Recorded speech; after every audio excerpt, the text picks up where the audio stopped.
फागुन मास के कृष्ण पक्ष की विजया एकादशी।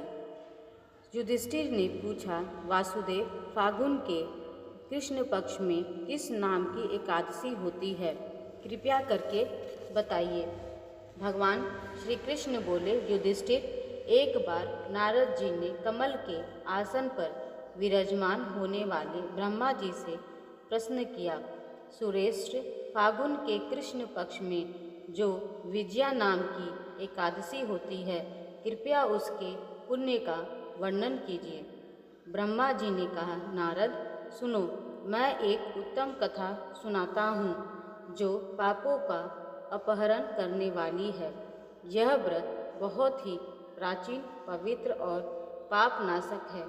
यह विजया नाम की एकादशी राजाओं को विजय प्रदान करती है। इसमें तनिक भी संदेह नहीं है। पूर्व काल की बात है।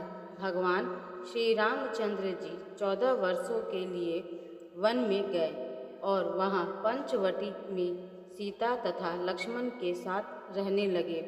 वहाँ रहते समय रावण ने चपलातवश विजयात्मा श्री राम जी तपस्विनी पत्नी सीता को हर लिया। उस दुख में श्री राम व्याकुल हो उठे। उस समय सीता की खोज करते हुए वे वन में घूमने लगे। कुछ दूर जाने पर उन्हें जटायु मिले, जिनकी आयु समाप्त हो चुकी थी। उसके बाद उन्होंने वन के भीतर कंबंध नामक राक्षस का वध किया। फिर सुग्रीव के हाथ उनकी मित्रता हुई। तत्पश्चात श्री राम के लिए वानरों की सेना एकत्रित हुई। हनुमान जी ने लंका के उद्यान में जाकर सीता जी का दर्शन किया और उन्हें श्री राम जी की चिन्ह स्वरूप मुद्रिका प्रदान की। यह उन्होंने महान पुरुषार्थ का काम किया था। वहाँ से लौटकर वे श्री रामचंद्र जी से मिले और लंका का सारा समाचार उनसे निवेदन किया।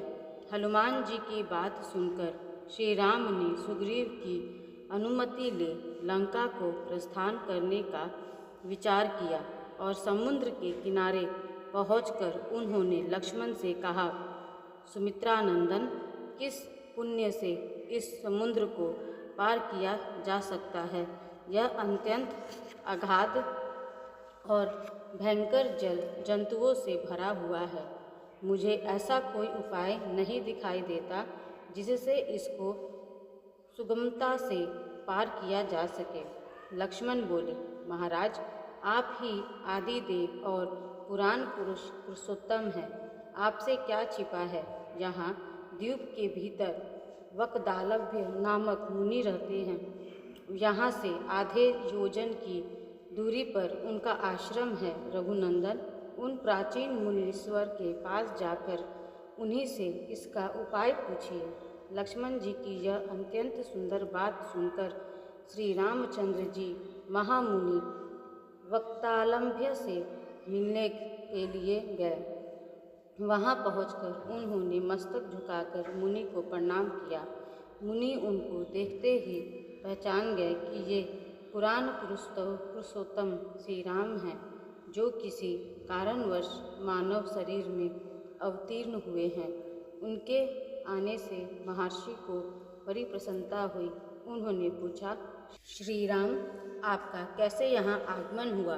श्री राम बोले, ब्रह्मन, आपकी कृपा से राक्षसों सहित लंका को जीतने के लिए सेना के साथ समुद्र के किनारे आया हूँ। मुनि, अब जिस प्रकार समुद्र पार किया जा सके वह उपाय बताइए, मुझ पर कृपा कीजिए। श्री राम, फागुन के कृष्ण पक्ष में जो विजया नाम की एकादशी होती है, उसका व्रत करने से आपकी विजय होगी। निश्चय ही आप और आपकी वानर सेना के साथ समुद्र को पार कर लेंगे। राजन, अब इस व्रत की फलदायक विधि सुनिए। दशमी का दिन आने पर एक कलश स्थापित करें। वह सोने, चांदी, तांबे अथवा मिट्टी का भी हो सकता है। उस कलश को जल से भरकर उसमें पल्लव डाल दे